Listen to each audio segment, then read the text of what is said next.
Jen's Merrimack Valley and my Merrimack Valley home. And today we're going to be making some homemade from scratch cake donuts. They are they're easy to make, and they require a few basic ingredients, not a whole lot, but and with the donut pan, it beats frying. You know, you skip all those oils and everything that you get by frying a donut, and the donut batter can be versatile and be altered with different flavors. So today we're just going to make the plain, and we're going to do some icing on top, and we might dress it up a little bit on top, but this is what we're having today, and so let's get to it. Okay, so we are ready to get started on our cake donuts, and actually there's one thing about the cake donuts versus the fried donuts. Cake donuts have a different texture than fried ones. They're obviously more cakey, and they have a nice tender crumb that is heavier than a fried donut. But cake donuts are not baked in oil, they're baked in a pan just like this. So we're going to get our ingredients together. As you can see, I've got all my ingredients out, but I'm going to let you know what they are. So we're going to use 2 cups of cake flour. I got one of the cups right here. It's not cake flour, this is all-purpose flour, because if you don't have cake flour, you can substitute with all-purpose. So that's what we're doing today, since I don't have cake flour.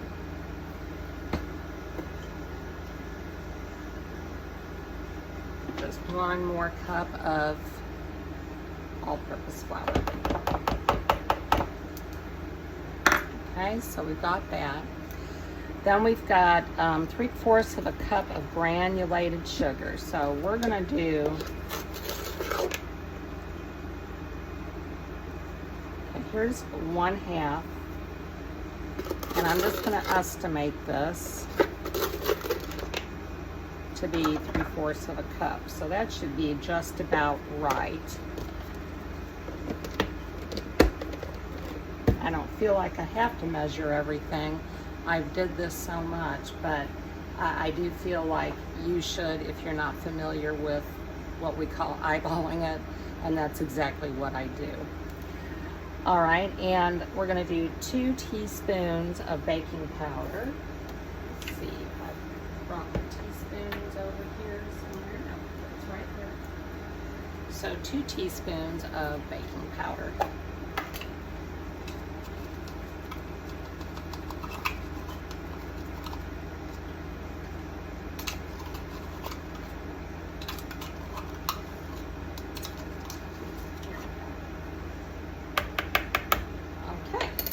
Our baking powder in there, and then we're going to go for 1/4 of a teaspoon of ground nutmeg. We have that here, and this is optional. You don't have to use the nutmeg if you don't feel like you want to, but I'm going to go ahead and do it because I see most recipes call for it. So there we go. Just put a little bit in.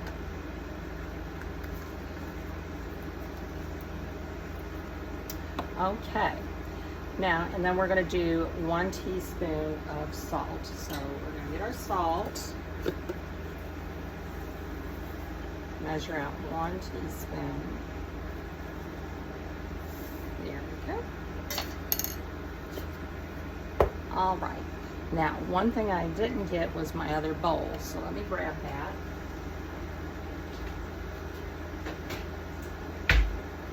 and put it here. And oh, by the way, I did go ahead and lightly spray the pan with vegetable oil. So we've got that ready, and actually I'm just going to set that to the side for a minute. Drag these ingredients over so you can see what's going on. All right, so what we're going to do is we're going to take our sifter, because we want to sift these ingredients right here to make sure they're good and there's no lumps or anything like that. So we're just going to set it down in here, and we're just going to pour so much of it in here.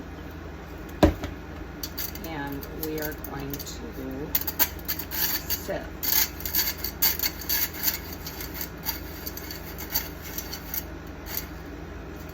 And see how fine that is. Put some more in.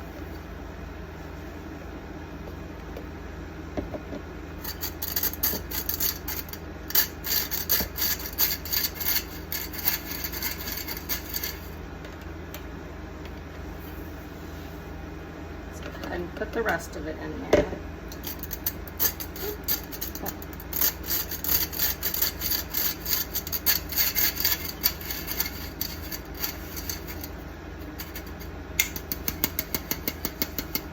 Okay, so there we go.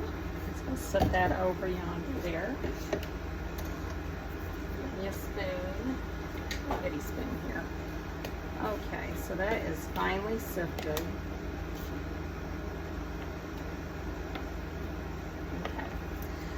Now, for the ingredients that are wet, we're going to put them in this bowl.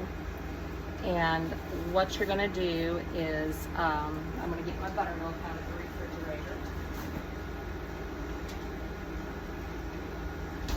And you see, I didn't have buttermilk, so I went with a 3/4 cup of milk, and I added 2 teaspoons of lemon juice to it.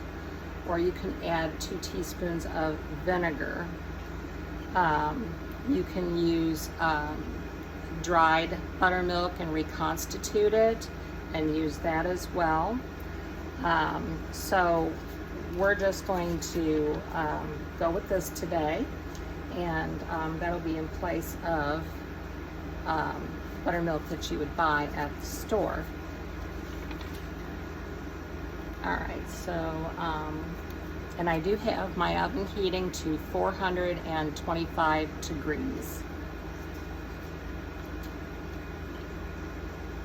Okay, so now we're going to add our buttermilk. Don't be a little curdled, because that's what buttermilk does. And then we're going to put in our two slightly beaten eggs. Pour those in. And we're also going to put in 2 tablespoons of melted butter. There we go.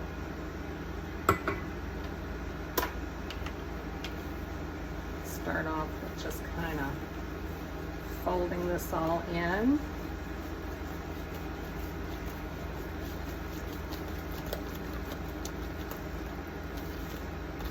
And we're going to work it in pretty good. Make sure all that flour is combined.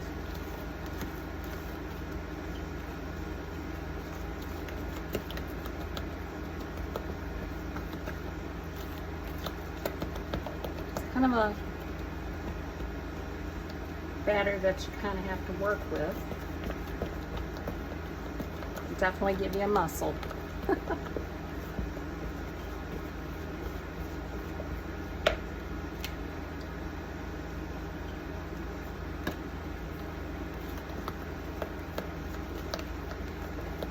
Okay, you can see now that it's coming up to a good consistency here. We're just going to beat it just a little bit more. I mean, you can do this in your KitchenAid or with a hand mixer, but I feel like sometimes with a recipe this easy, it's just better off to do it by hand because it's quicker. You know, by the time you pull out your KitchenAid and set it up and everything like that, you got your batter already made. And probably your donuts already in the oven. Okay, I think that looks pretty doggone good. so here is our batter.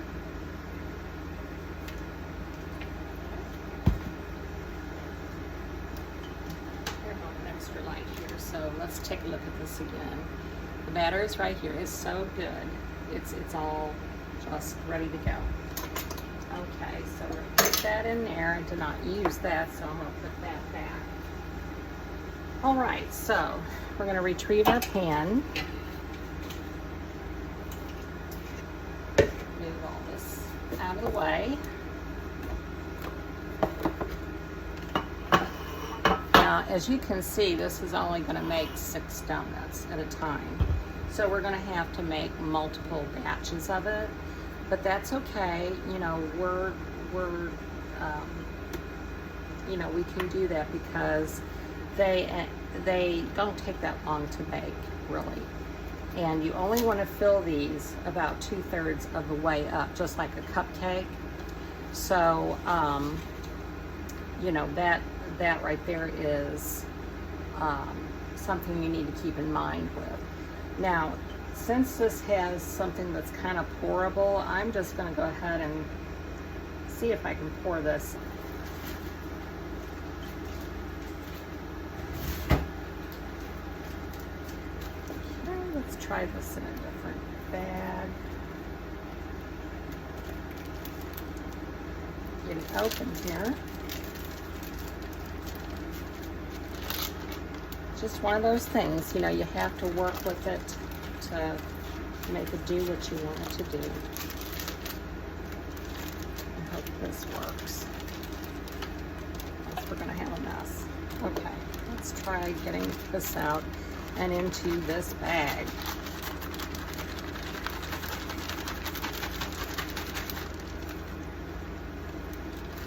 Just gonna squeeze it in there.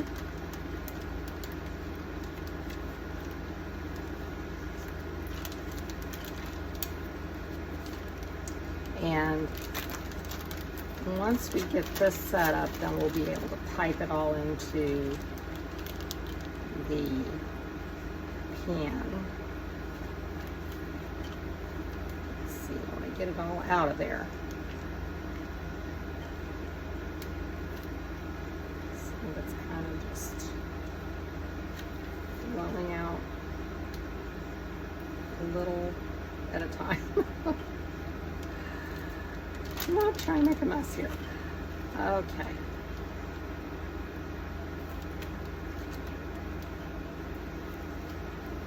All right, I think that's truly all that's going to come out of there right now. All right, well let's try this anyway. We're going to make it go to one side.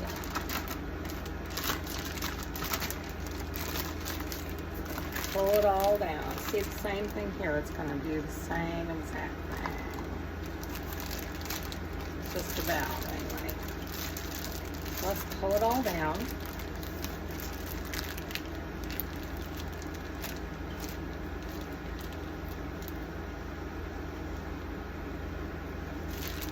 Don't see how I'm going to clip this to where it's going to work right. And I may have to just try my best here. Okay, here we go.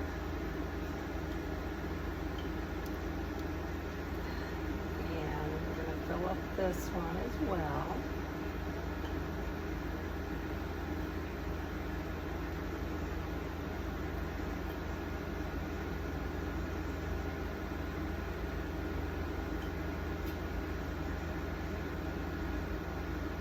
Or you can just use a regular piping bag. That always works pretty well.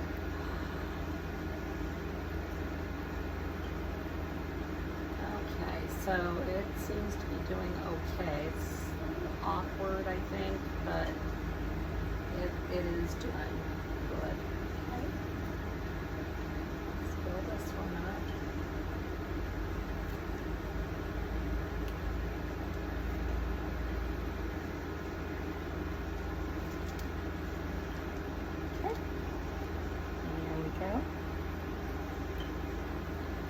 And then we're going to go for our last one here. this to make it all the way down.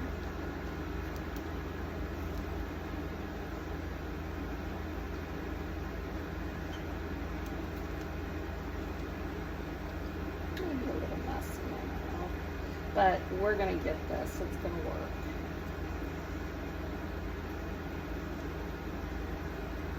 Okay. Maybe we can get this to come out just a little bit, enough to where we can, oh, yeah, see, that works so much better. Okay, there we go. All right, now I'm gonna wash my hands real quick, get the batter off. Oh, that wasn't too bad. So you could either use a regular piping bag, or the bowl actually is working better than piping bag. So with that, we're going to take that off of there.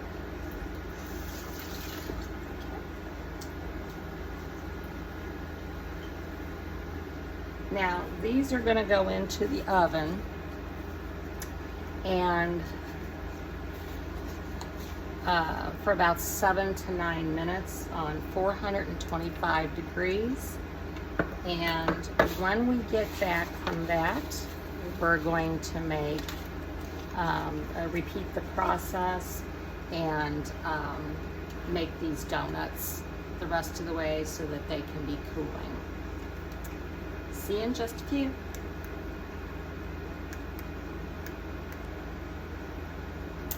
Okay, so we have our donuts done, and this is what they look like. All right. They're not a really big donut, but they're just good for having for breakfast, a little something for the kids and the family. Would make a great weekend bake in the morning for your family. And then all you really need to do, and I've got the ingredients here, is I've got my powdered sugar. I've got my vanilla extract, and I've got my milk, okay? The only thing yes, I do, I got my whisk, okay? So I've got my whisk, and we're gonna go ahead and measure out, it's too big, so let me get a different one here. I'll facilitate this. So we're going to do 1 cup.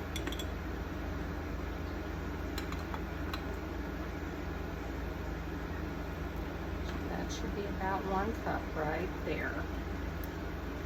And I'm going to make 2 cups of it because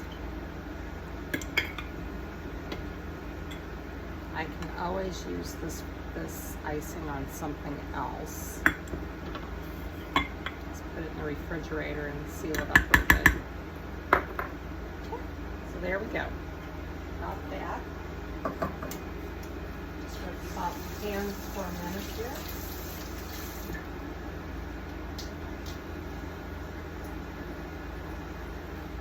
Okay. Then we're going to measure out 1 tablespoon of milk, but we're going to do 2 tablespoons. So let's get our milk here. It's 1, 2. I like to have a little extra milk just in case, because if it's too thick, then you want to make it a little bit thinner. You can just add more milk. Okay, and then we're going to do, let's see, we're going to do a 1/2 teaspoon of vanilla extract. And there we go. Now, do you use imitation or pure vanilla? I'd like to know. Can you leave a comment on that? I don't know. I use both. Whatever is available and whatever is more reasonable. All right, so we're going to take a whisk and we're going to whisk this around. We're going to work it in And I can already kind of tell it's going to be a little bit too thick. So we're just going to add a little more milk. Because we wanted a dipping consistency is how we want it.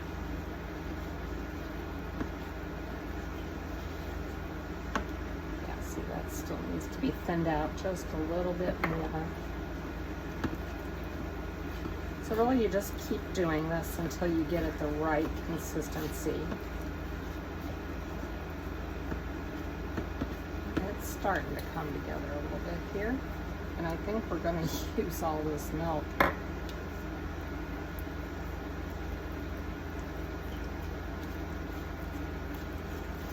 Stir it real good.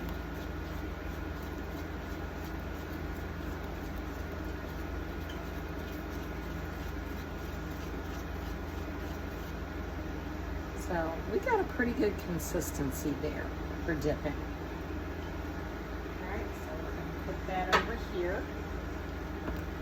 Now comes the fun part. So we're going to start dipping these. And it's going to be kind of a messy process, but we're just going to dip them. And let them just kind of drain off. Set it down right there, and we're going to pick up another one and do the same.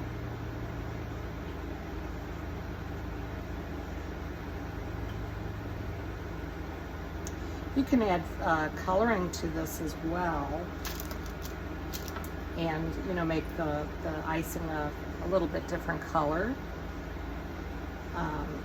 Maybe around Christmas time you could do red and green, or maybe around Halloween you could do orange.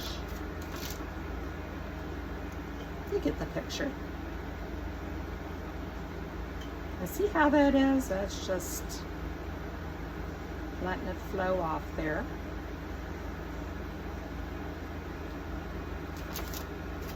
Now we're going to do each one until they're covered.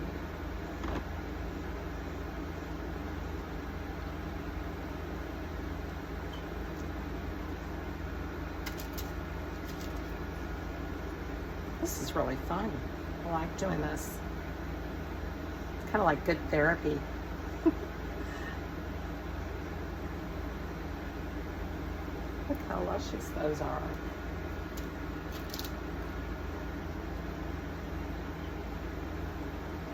And I realized in pouring the first batch of batter in, I wasn't putting enough.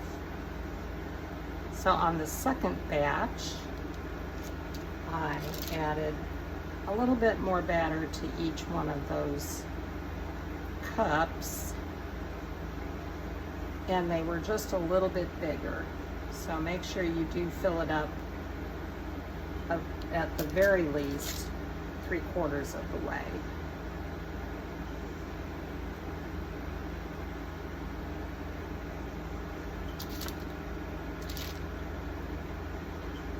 Almost finished with these, and then you'll become a real fun part.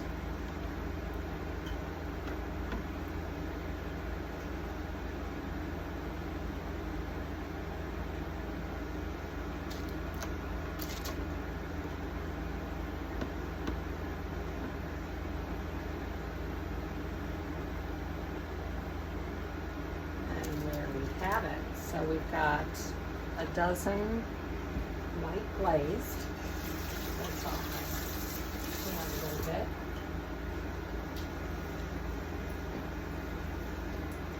Now today I've got some edible glitter and sugar blend, and I also have some sanding sugar here. So we're going to use half and half, and this to me is the very fun part of it. So here we go. We're going to do a little bit of sanding sugar.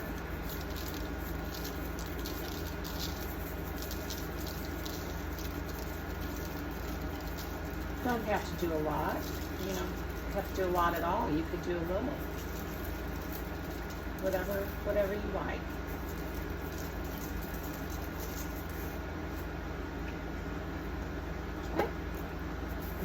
going to do our edible glitter sugar. Ooh, isn't that pretty? That's really a pretty colors in there.